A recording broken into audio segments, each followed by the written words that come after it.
So we'll begin with a period of sitting meditation. We'll sit for about 30 minutes. Just before we do that, I'll say that, again, welcome everybody who just tuned in. And, this is not a Refuge Recovery meeting. This is an offering from World Services. It's a teacher-led. Now somebody's saying they can't hear me.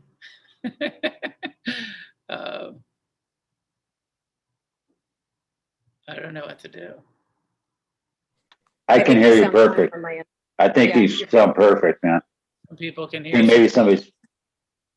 Okay. Sorry. Well, anyways, I'm getting mixed messages about the sound, and I apologize for our technical difficulties.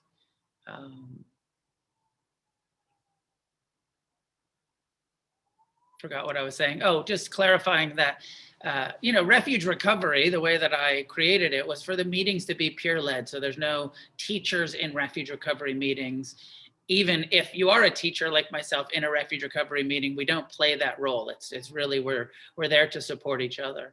But as a whole, intention from the beginning of Refuge is to also have teacher-led opportunities, like coming on meditation retreats or classes like this, where you can actually get the experience of sitting with a qualified Dharma teacher that understands our program. So although there's only a short list of those so far, maybe at some point there will be more Refuge qualified Dharma teachers. So just everybody knows that I've gotten some feedback over the months of people saying, like, yeah, I'm coming to that meeting that you do on Thursday. I'm like, it's not a meeting. It is, just, I think it's important for us to clarify that meetings are peer-led. This is a little bit different, not a peer-led, it's a teacher-led offering. So.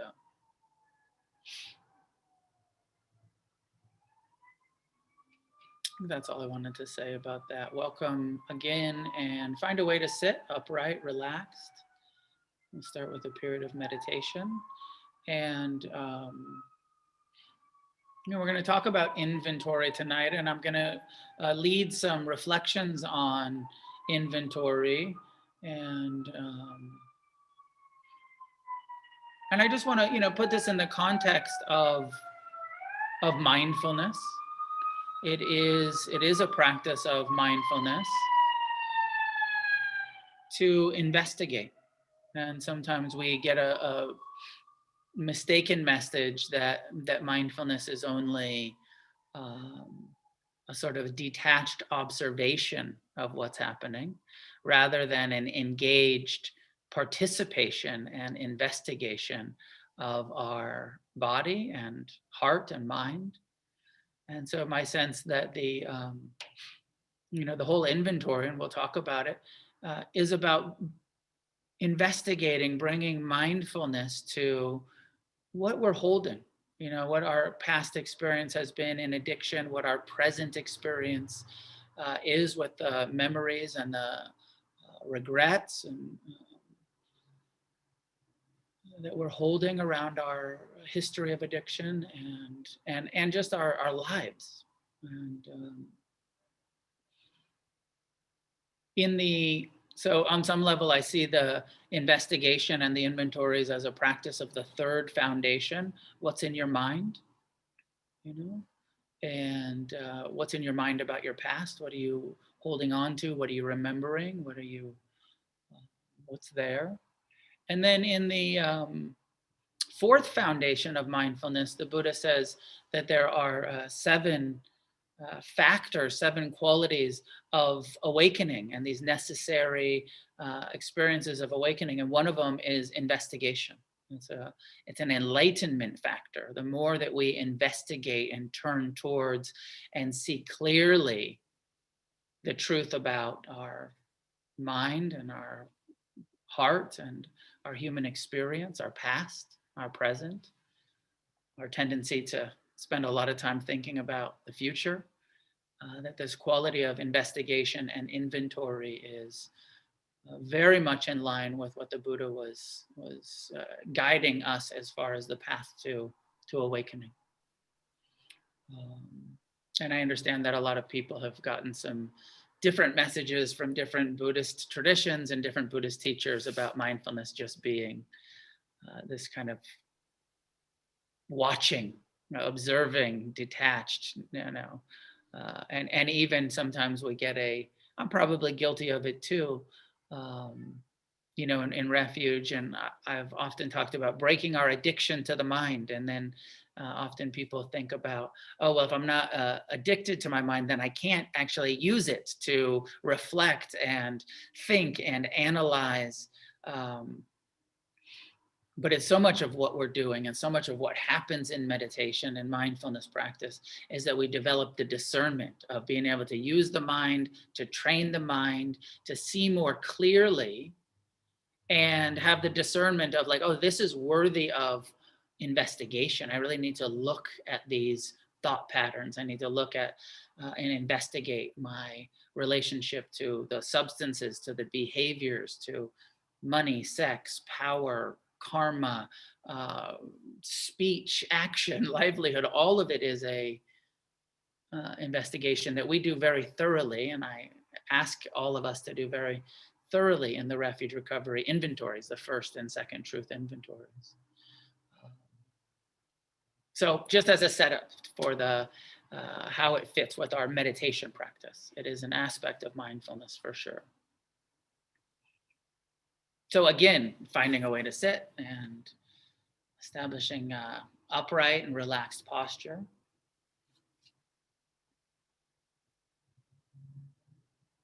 As you're ready, allowing your eyes to be closed. Taking a moment to soften, to relax, release any unnecessary tension that you can.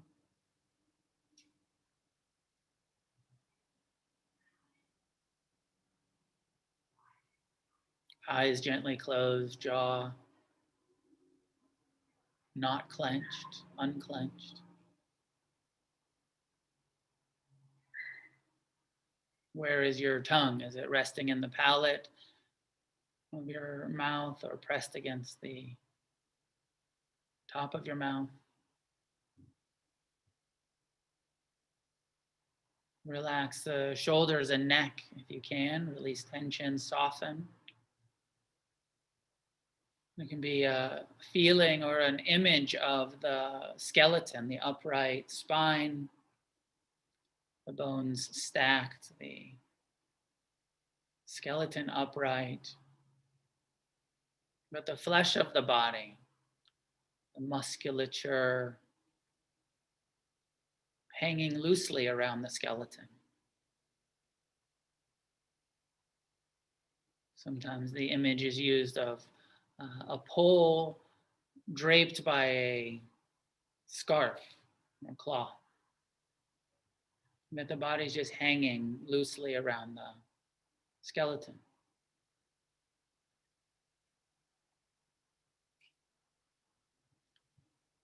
So find a posture that allows you to have this upright yet relaxed position.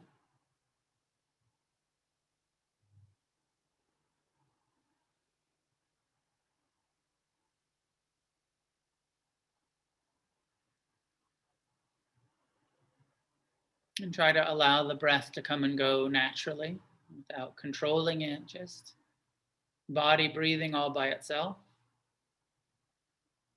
We bring mindfulness, present time, non-judgmental, investigative awareness into the body. And we receive the sensations that the breath creates.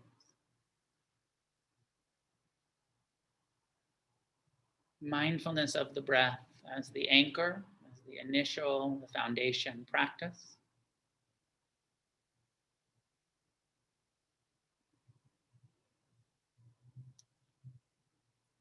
And if it feels like you're controlling the breath rather than allowing the breath to breathe you, that's okay, don't judge it. Just pay attention to the breath, even if it feels like there's a lot of agency in it, that's okay.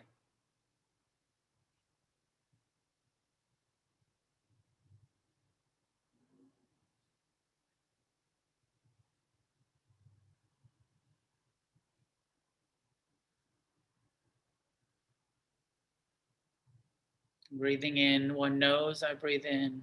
Breathing out one nose, I breathe out. So disengaging from the plans and memories that would take us away from the awareness of the breath, giving our full attention to half a breath at a time, just breathing in, just breathing out.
When we notice tension creeping back into the jaw or the belly, as you exhale, soften the jaw, release the tightness in the stomach.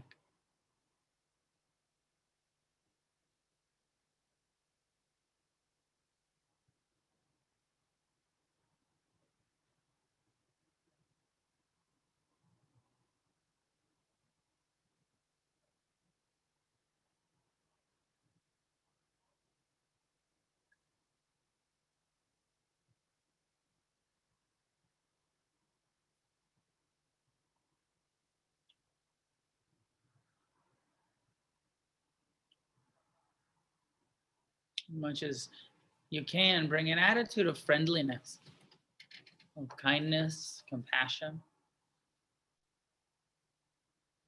this inner attitude of patience with the mind, however many times it seduces us into thinking about something, future, past. Friendly relationship to the thinking mind. Come back to the breath, disengage,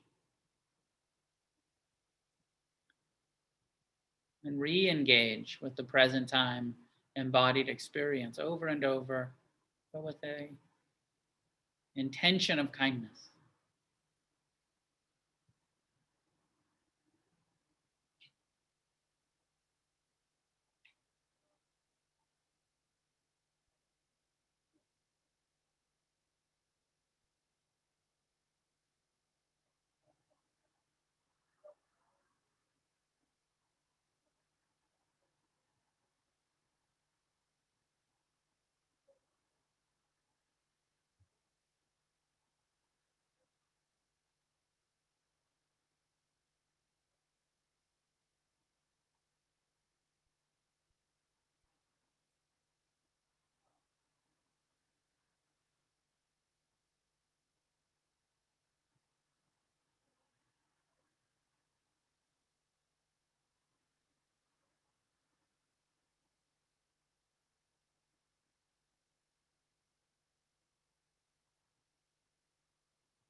Having spent a few minutes getting present in the body, mindfulness of the breath, become more inclusive, not just the breath, but feel the posture, body sitting here upright, again softening any places that can be softened.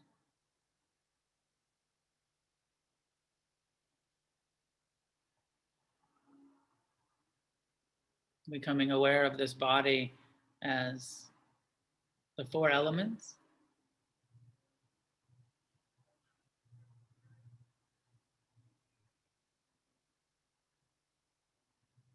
Becoming aware of the impermanent nature of all of the sensations that arise, each breath,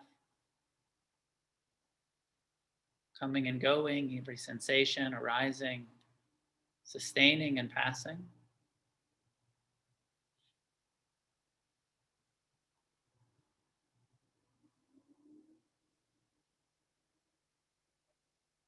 Including the sense doors, sound, present time, non-judgmental, investigative awareness of sound, both internal, perhaps you can tune into the ringing in the ears, the sound of your own breath, of your own heartbeat, as well as external, sounds in the room, outside the buildings you're in, all the way into the distance.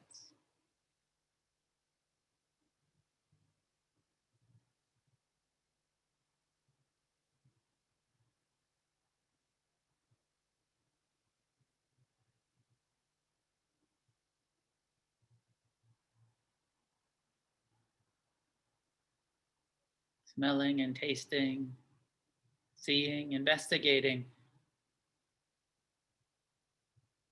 your body, your sense doors. What's happening right now? What's being experienced, perceived, felt?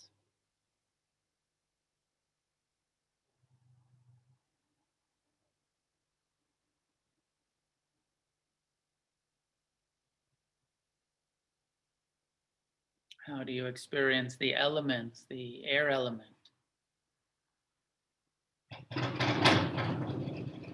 the earth element,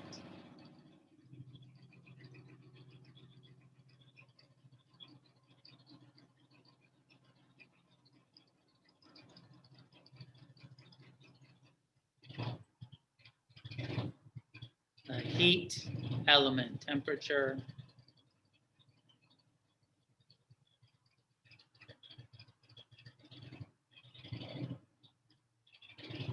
and the water element, investigating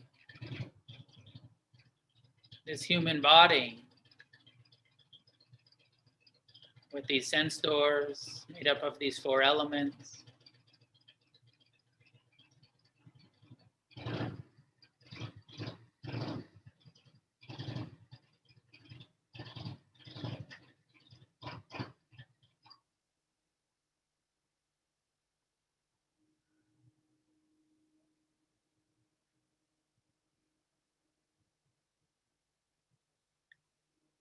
And opening to the mind itself rather than ignoring the mind, our thinking mind, the thoughts of future and past and present, the memories, the fantasies,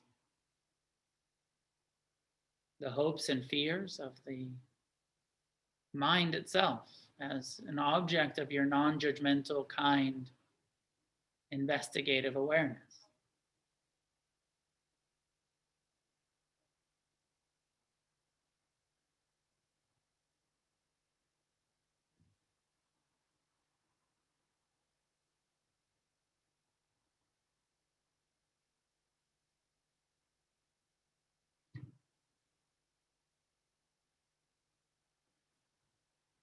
Sometimes we can get a sense of thoughts arising and passing like bubbles.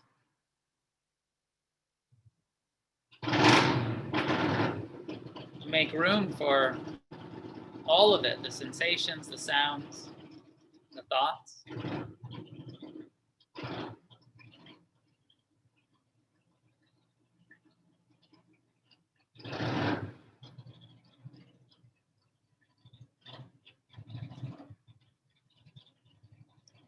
And how even a sound turns into a story. You hear the sound and you name it, motorcycle. And some stories start to arise about motorcycles.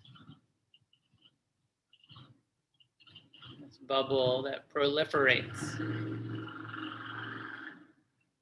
Memories, desires, judgments, fears, born out of a sound.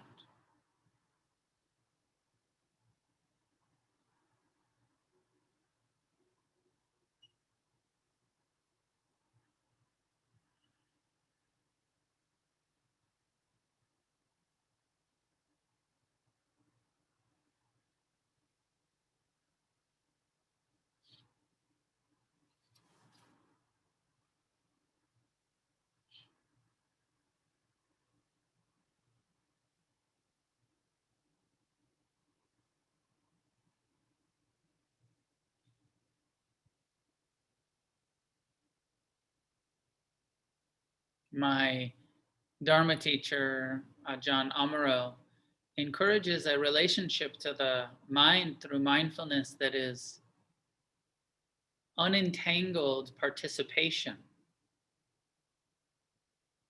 not detached observation, but participating with our thoughts in a way that's not entangled or too identified, not taking it too personally, tangled up in the I, me, mine, even as we reflect on our own lives. Some of the memories, like these old stories, these experiences, even the big traumas, we don't have to be so entangled in them. Mindfulness will give us this space to know these are memories. These are thoughts and emotions arising and passing through consciousness.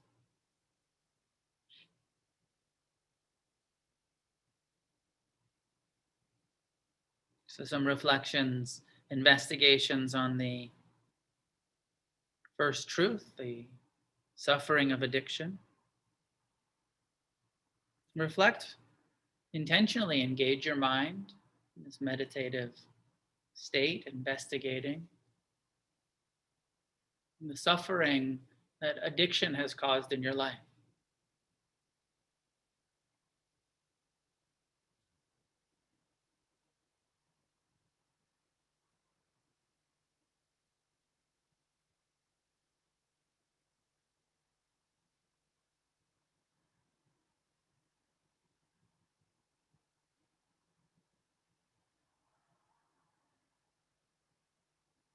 Reflecting on, meditating on the stress that is created by craving.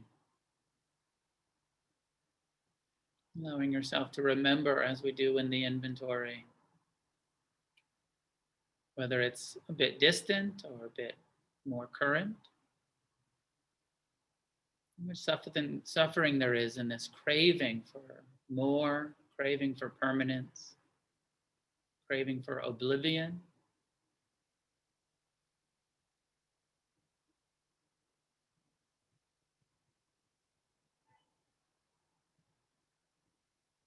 Rather than trying to create memories, just see what arises.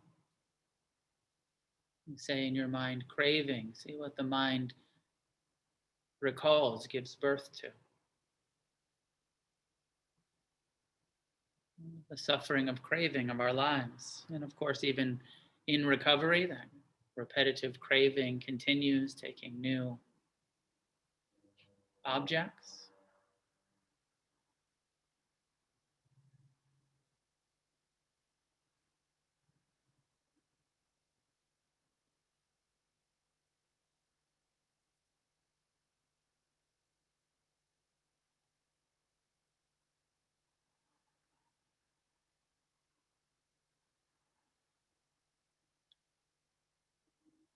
reflecting on dissatisfaction, the suffering of never being quite satisfied, never quite enough, never quite good enough, not lasting long enough.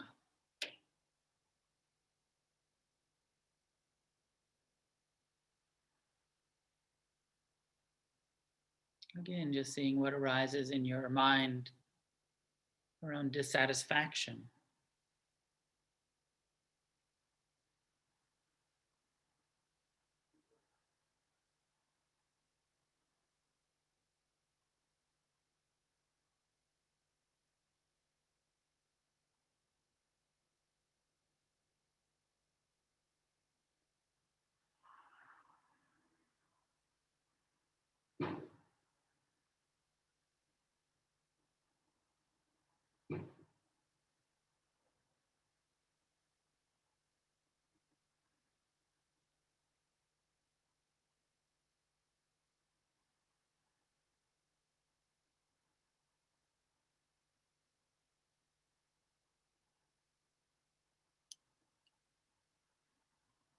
Did these cravings, this dissatisfaction lead to dishonesty?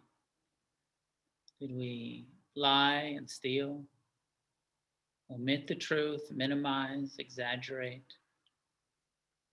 We all have to some extent or another, taking what wasn't freely offered.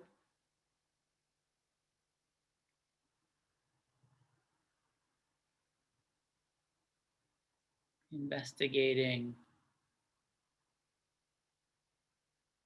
the reality of all of the times that we haven't been ethical, honest.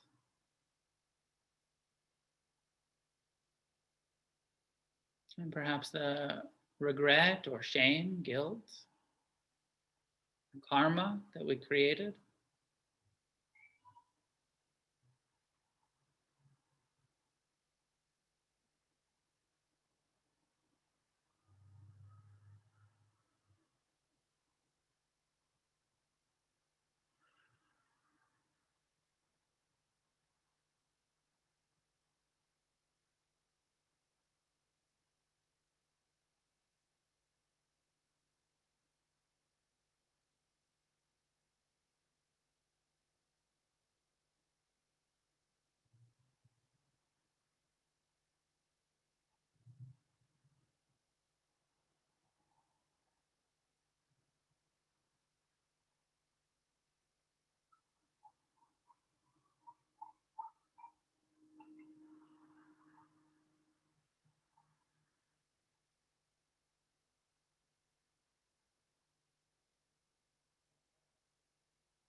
Did you suffer, or did you continue to suffer from a feeling of unworthiness?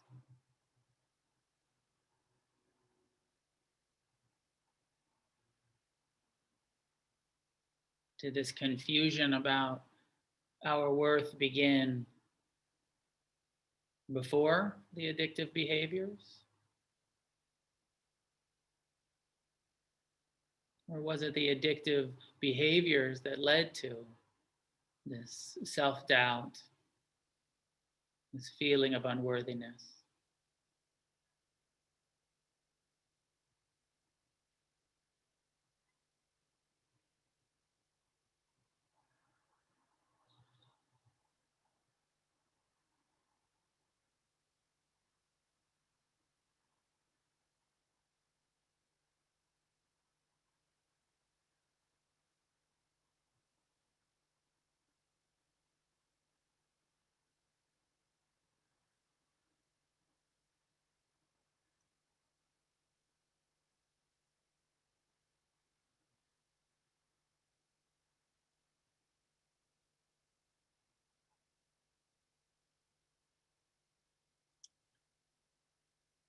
How much has fear controlled us?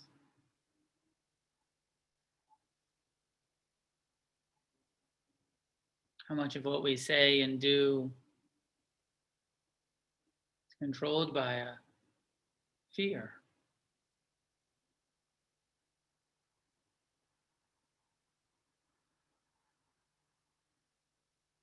both in active addiction, fear of consequences, of getting caught, and even in recovery, fear of not being accepted, loved,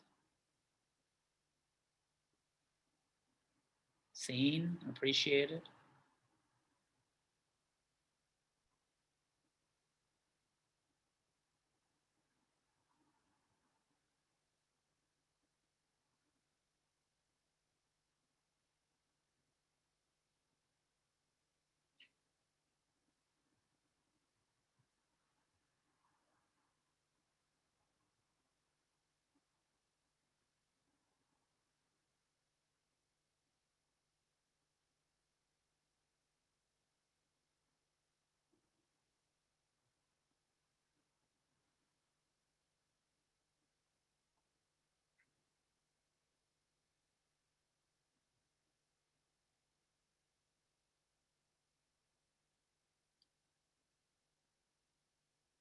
How much of the pain in our lives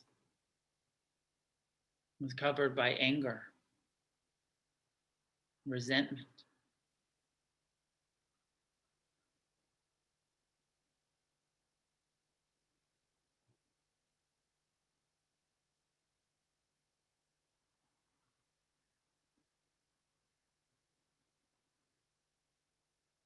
Just reflecting, asking yourself these questions, investigating, turning towards, even if it's really uncomfortable, painful, difficult. This is the good kind of difficulty, the good kind of discomfort. It's the kind that sets us free.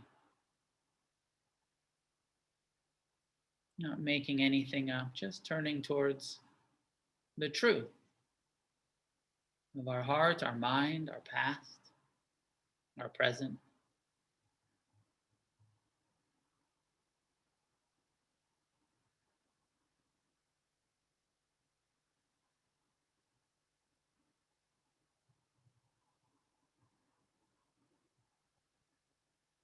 Reflecting on all of the harm that we've caused as addicts, as humans, the people we've hurt, the ways we've hurt ourselves.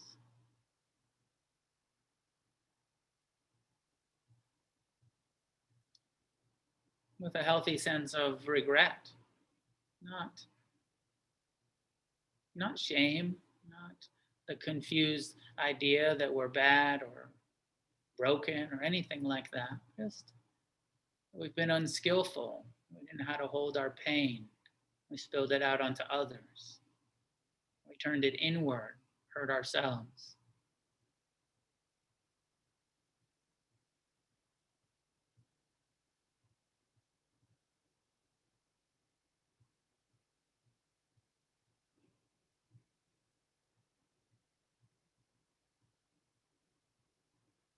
Often becoming a feeling of isolation, of separateness, of aloneness. Perhaps even creating the story that we don't need anyone,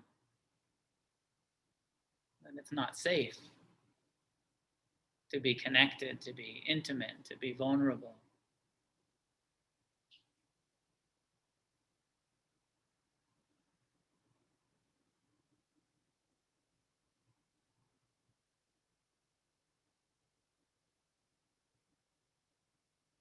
The fear of getting hurt again,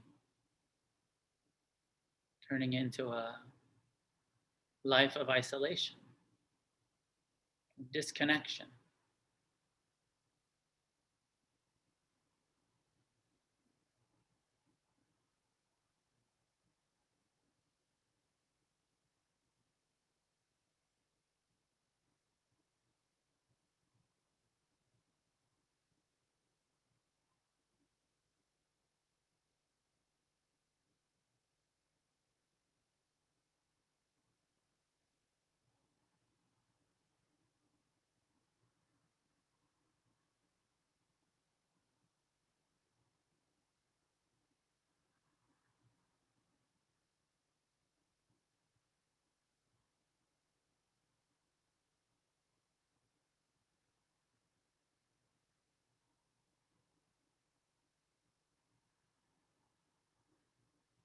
How much is our self-centeredness turned into feelings of being less than, inferior,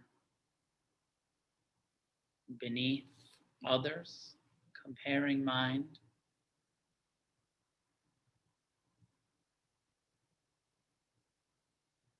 Or the flip side, self-centeredness of inflation, of superiority, entitlement.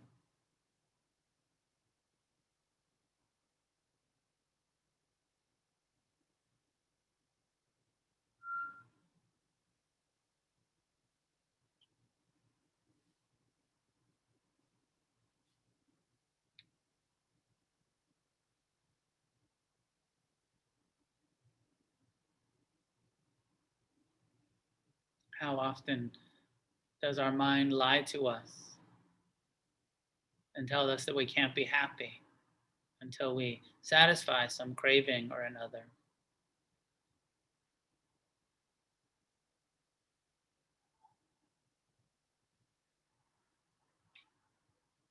This is the suffering of addiction.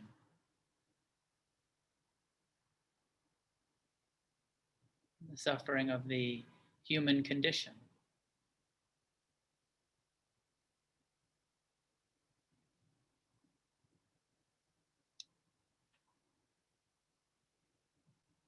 Turning towards all of these reflections, investigations, with as much compassion as you can.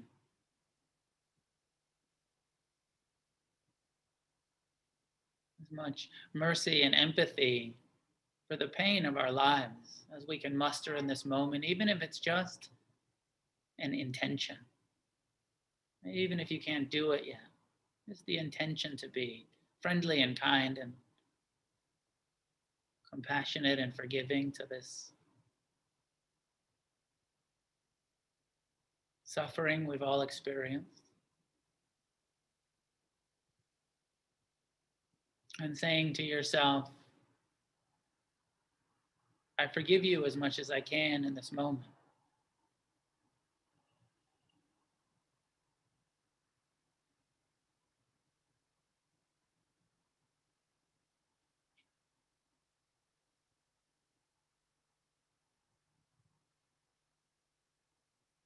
I forgive you as much as I can in this moment for all of the years of addiction, the confusion, the suffering.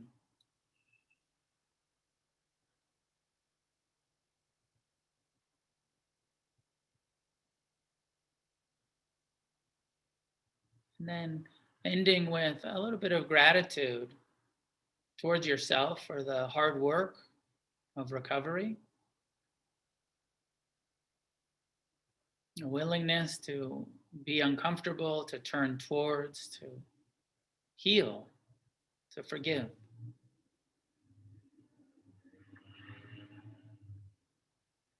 For all of the service you do, the ways that you help other people, if you've started doing that.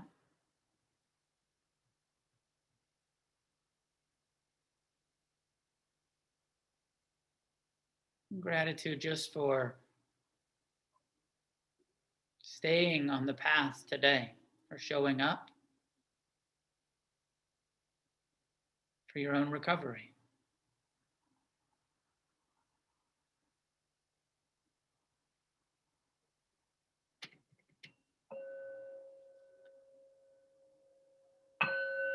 And when you're ready, you can allow your eyes to be open and bring attention back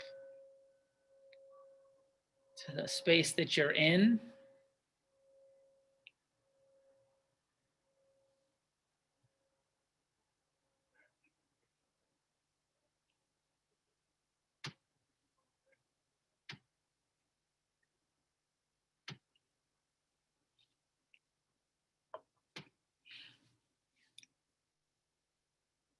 Before I jump into talking about this practice and inventory, just take a minute to reflect. What the fuck just happened in your mind, in your heart?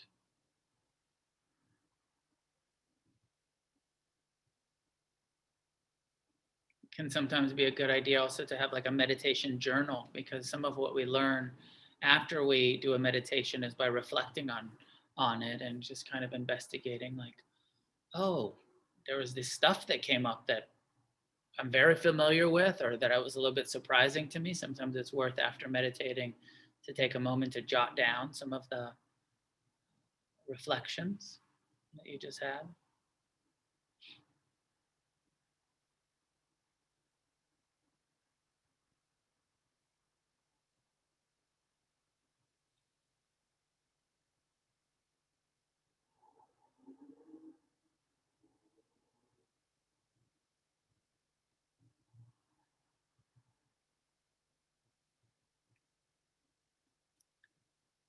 And those were just some reflections on the first truth inventory. I guess we'll have to do the second truth next month.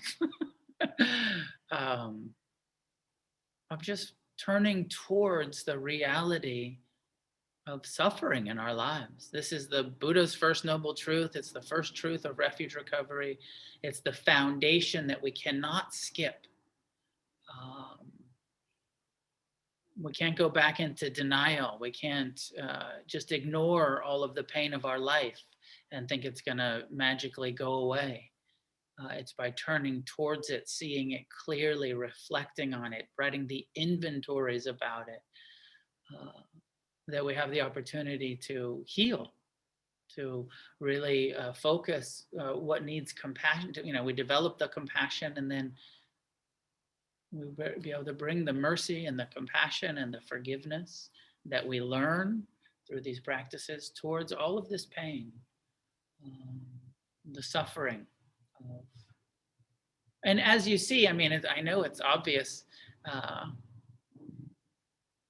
in Refuge we say, addiction creates suffering. But you see, a lot of this suffering of our life has nothing to do with addiction. It's really just human, ordinary, the human condition.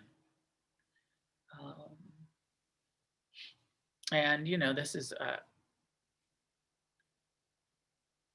we addicts have an extreme experience. We have an even more imbalanced relationship to craving and to self-centeredness, and to, which we investigate in the second factor. But the reality is everyone has craving. Repetitive craving is the norm for all beings, all humans. And self-centeredness is the norm. That's one of the things that I love about Buddhism that I didn't like so much about some of the other recovery approaches, where rather than a kind of some level of blame and like language around imperfections and defects and shortcomings and all of this stuff, the Buddha just normalizes all of this stuff. And there's no sin in it, and there's no judgment in it, and there's no, you're not broken, you're not defective. You just fucking took birth in a body that has repetitive craving. And, and then you had some wounds that made it even more intense, more pain to want to medicate and escape from, and, something, or, maybe genetic, there is, some people think, it's just, some of us are just born addicts. Maybe that's the case. I'm not sure. But as we do these inventories and we look at it, it's so important to have this foundational understanding that although it's this contradiction. I think it's a contradiction in some way, maybe it's not, but we are totally responsible for all of our intentional actions, total personal responsibility. And a lot of it's not really your fault. And not your fault, not that personal, not that, isn't to be used as a cop-out or a kind of like, well, it's not my fault, so I don't got to make amends for all of the harm I caused. Nope, totally responsible for all of the harm we cause to ourselves and to each other.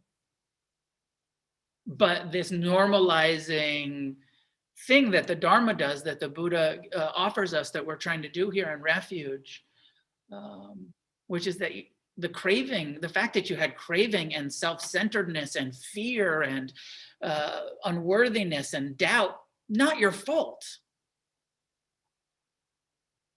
You didn't, not our fault. We didn't do that on purpose. But we are accountable for our intentional actions. And now we have this incredible opportunity, and some of you've been at it for years and decades. Some of you are newer to it, and this incredible opportunity to turn towards, see clearly, and start to learn how to respond more wisely. And of course, the foundation for us is like abstinence. First, we have to stop using drugs, alcohol. We all have to stop using drugs and alcohol. Even if you're not a drug addict or an alcoholic, right? For this path to really work, abstinence. But then, the bottom line behaviors around process addictions. And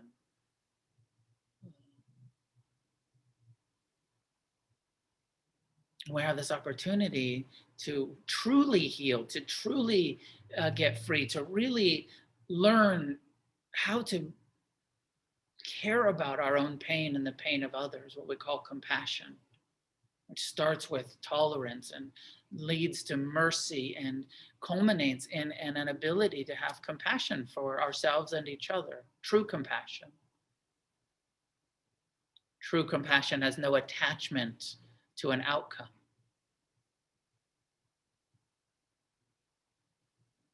And we learn to have non-attachment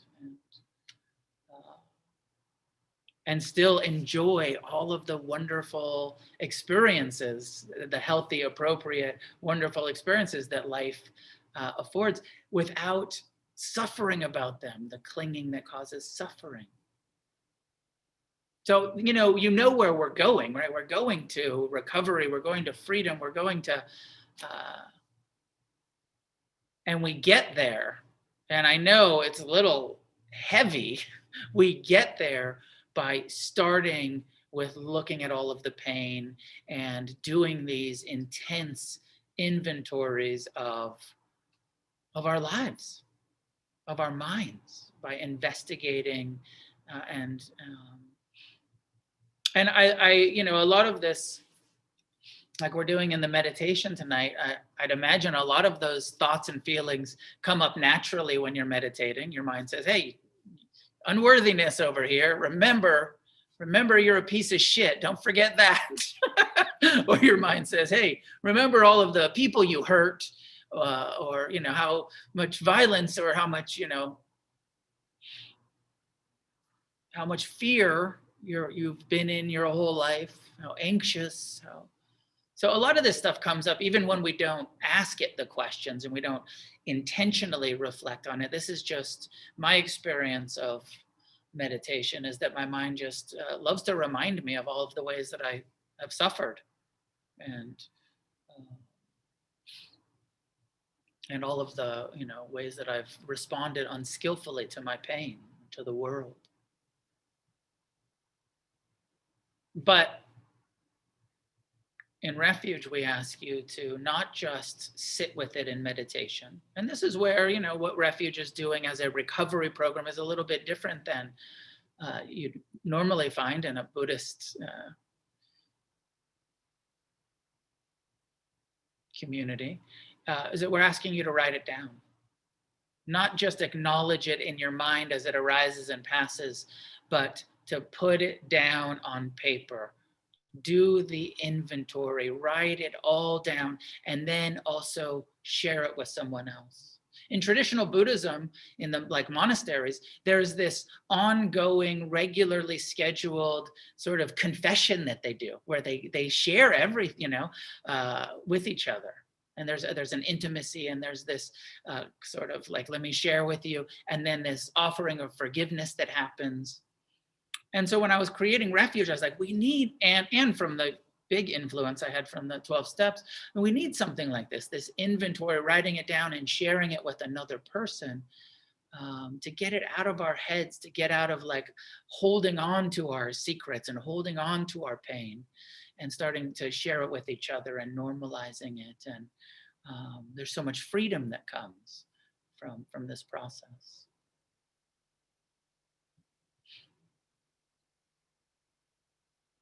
I'm aware that it's a lot, and that some people have feelings about it not being trauma informed, that it not being all that gentle. And there's this whole, I think, I guess I understand, but I think it's a little strange, this whole thing like around in people going to treatment and go like in early recovery of like, hey, let's not talk about anything really real because it might upset you and you might want to relapse if you have to be uncomfortable. And this is kind of like, you'll get to that later. But how often do people never get to it? When's later? How often are people staying, maybe like even staying sober for a while, but never actually doing that deep internal turning towards and healing? I mean, Refuge has lots of people who come over from other recovery programs who said, I've never did this work. I stayed sober for 20 years, but I never really healed these underlying conditions. And where we start, it's like, this is where the Buddha starts his teachings. So this is where we start our process of recovering and healing in Refuge.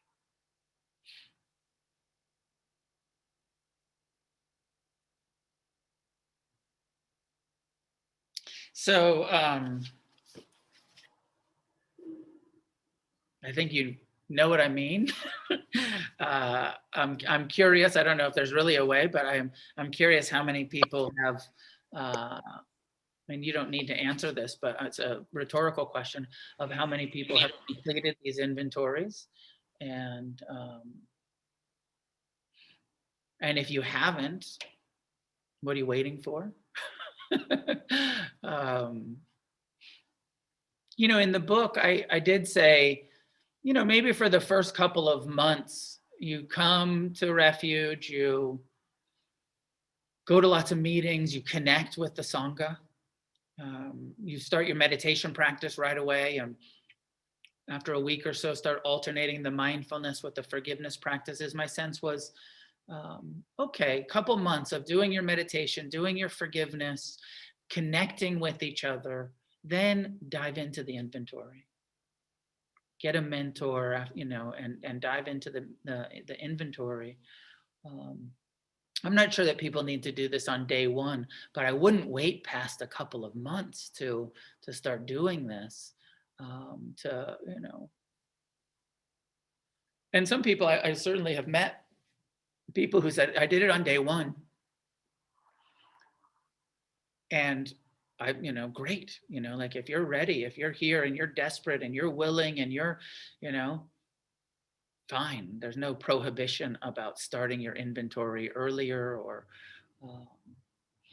but if you've been around for months or years and you haven't done it, such a huge encouragement to do it. For just to see what you can learn from the inventory for yourself, your own recovery, and then also the ability to pass it on, right? We don't want to ask people to do something that we haven't done. So, do it maybe you do it just for others. Do it so that you can pass it on to others. And, there was a thing for a while, and I guess it's maybe still happening, is that people were feeling like, even though I've been in recovery for some time, I haven't done the inventory, so I can't mentor. And, so this year we said like, hey, let's just say, if you're working on your inventory, if you've started it, if you started working on it, then you can start mentoring someone else, and maybe two people who are both working on their inventories can support each other in that process. Because we need more mentors, and it's such an important part of the program to be of service and to help each other. And so, kind of get this inventory going for your own practice, process, recovery, and then also so that you can help the new person, the new get going on theirs. So, I can jump into some of the inventory questions, but maybe that's enough. We're an hour in. How about some Q&A about, questions about the inventory, questions about this sort of reflection type of meditation, where we're actually engaging the mind and reflecting on this first truth.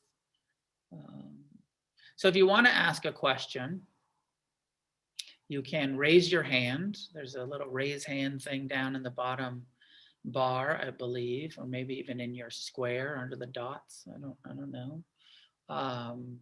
Or if you don't want to speak out loud your question, you can put your question in the chat and I can read it. So maybe we'll go another 15 or 20 minutes. If you got to run, I know this was it scheduled for 1 hour, Joseph? It was? Yeah, okay. Well, I forgot to change that we'll actually go a little over an hour so that we can have a bit more interaction. But if you need to go, we understand, and we'll see you next time. Jerome, go ahead and unmute yourself and jump in. Hey, I'm already in. Can you hear me? Yes. Can you hear me? Okay, good. Noah, hey, I'm so happy. I ran into this just happenstance on the internet that you were going to be doing this tonight, and I said, yeah, I should really tune in. So I'm new. I'm starting out, and I've started my inventory. It's a lot of questions, but it's going to be worth it, I feel. But how long do you think that the answers should be? And do you have any recommendations for like early meditation? I know you focused on your breath, try to disconnect from thoughts and all that stuff, but then you talk about other concentration meditation. So I was just wondering just the best way for like a beginner to start doing this. Yeah, for sure. Are you coming to Refuge meetings already? This is like my third one. Yeah. So okay. So, when you come to the Refuge meetings, you'll learn a lot of different techniques from coming to the meetings, because there's sort of like randomly, you'll get mindfulness in this meeting and loving kindness in this meeting and forgiveness in this. So you'll start to, by coming to the meetings and meditating together, you'll get more and more instructions that way. The suggestion is to alternate mindfulness, like a simple mindfulness of the breath and body, with forgiveness practice. So let's say Monday, Wednesday, Friday, you sit for 20 minutes on your own, and you do a mindfulness of the breath, body. You'll build some concentration by doing that. You'll find some relief in that mindfulness practice. It will lead to some wisdom. But then Tuesday, Thursday, Saturday, do forgiveness practice. Start saying the forgiveness phrases to yourself, asking for forgiveness, offering forgiveness, so that we're building both the wisdom that mindfulness leads to, as well as the heart development, the compassion, the forgiveness that forgiveness practice will facilitate in us. Okay. Make sense? Thank you so much. Yeah, well, it does. Yeah, nice to meet you. You too. Bye-bye.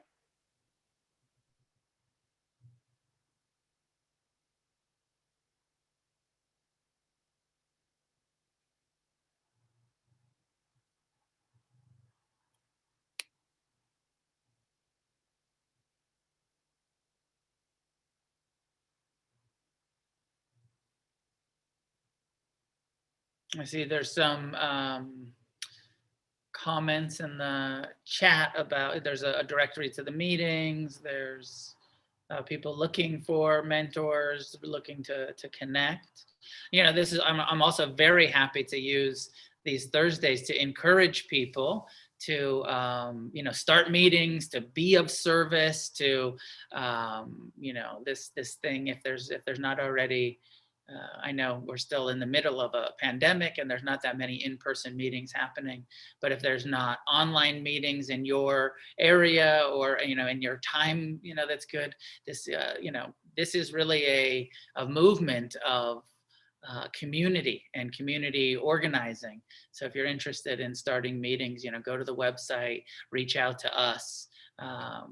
If you're going to meetings that don't have group reps, like phone list people, mentorship announcements, all of that stuff, get involved, be of service.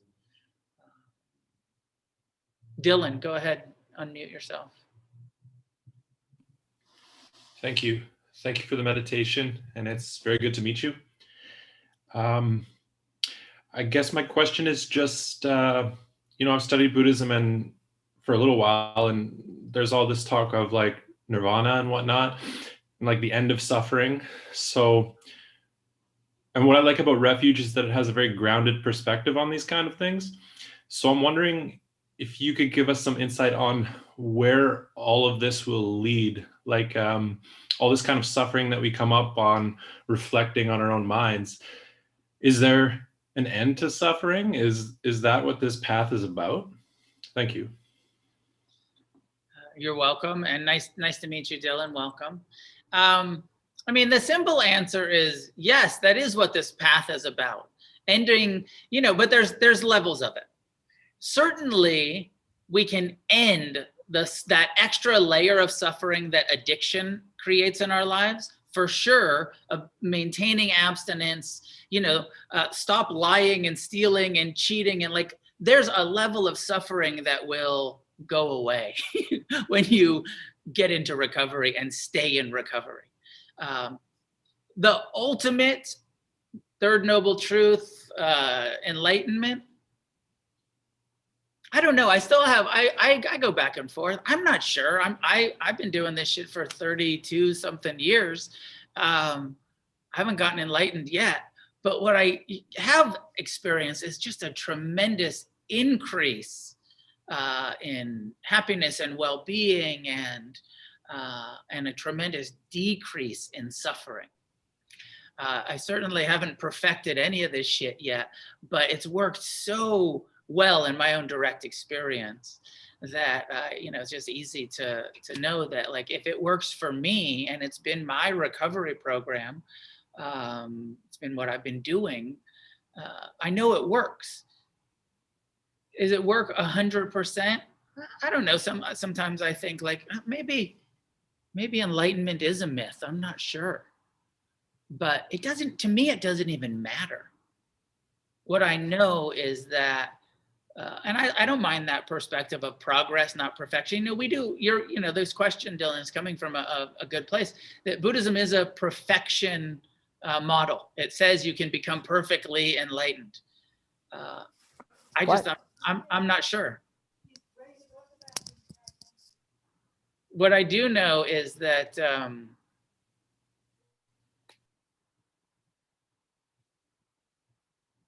30 years in, you can lose almost everything. You can have your heart broken, your character assassinated. You can lose your businesses and your reputation, and you can stay sober. And you can continue to practice forgiveness and compassion and still experience a level of joy and equanimity that without these practices wouldn't be available. So my direct experience is that. Hope that's helpful. I know it's not a full answer. Jack, go ahead and unmute yourself and jump in.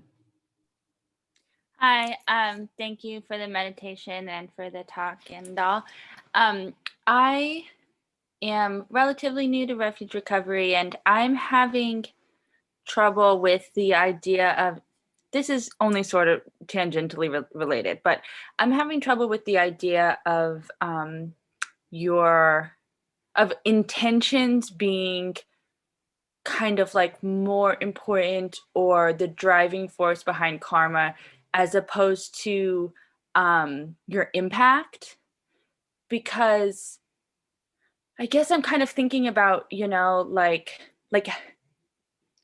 mean, basically that's it. What if you don't have negative intentions and you still cause harm?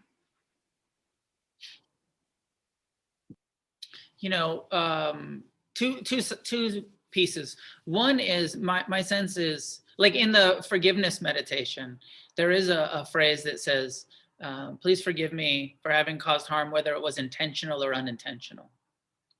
So that we're still accountable on some level, and of course want to ask for forgiveness, even if it was unintentional, and take responsibility for the harm that we cause, and not be, we don't want to use that kind of karmic perspective of like, well, it wasn't my intention, so fuck you. Right?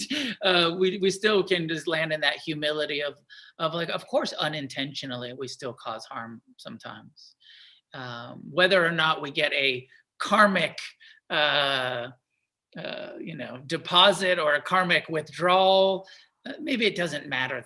I mean, it doesn't matter, because where refuge is coming from, where the Dharma is coming from, is intentional or unintentional, out of compassion, out of, still make amends, still ask for forgiveness. If somebody says, hey, you offended me, don't you want to get defensive and be like, well, my karma's clean, man, because it wasn't my intention. Just say like, oh, I'm sorry I offended you. Somebody recently was having this conversation about intention versus impact. And they're like, if you're like walking down the hall and you step on somebody's foot, unintentionally, you don't, and they say, hey, you hurt me. You don't say, well, it wasn't my intention. You just say, oh, I'm sorry, I stepped on your foot. Like, I don't know if that helps, and feel free to unmute again and say, because you are correct, the core of our internal karma is based on what our intentions are. But I don't think we want to use that in order to not show up in communication and in community and relationship in a way that gets defensive about, it wasn't my intention. But our karma really, truly is based on what we're doing on purpose. Yeah, that's helpful. I kind of think what I'm taking from that is just like, on an interpersonal level, it doesn't matter what the karmic output is, basically, because, and especially like as addicts, like there's a lot of things that happened like very unintentionally that were still very damaging. And so interpersonally, it's not as important, I guess, as it is karmically, like your intention. Right. We're still going to make amends. Mm-hmm. Those things. Yeah. Yeah. Good. Thank you. Thank you. Yeah. Karen, Chicago. You can unmute yourself.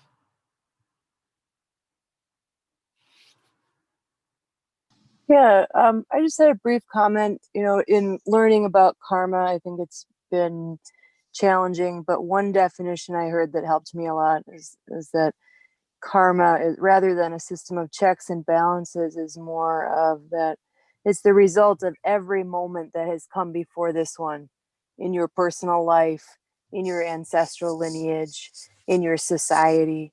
It is the result of all of those moments. It's the culmination. I just have found that very helpful. Like, oh yeah, that makes a lot of sense. I can see where I was coming from with that, from my family, etc. So I just thought I'd offer that. Thank you.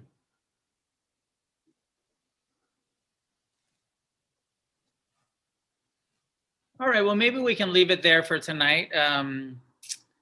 Again, if you haven't done your inventory, please do it for your own benefit and for the benefit of everyone in your community, and encourage each other to do it and support each other to do it. And next week we'll continue, I think, or next month, we'll get a little bit more into this inventory around the second noble truth, and some investigation of what are the underlying causes and conditions that led us to becoming addicts, and how that stuff, continues even when we maintain abstinence. That this is stuff that has to continue to be tended to. And I'll leave it there for tonight.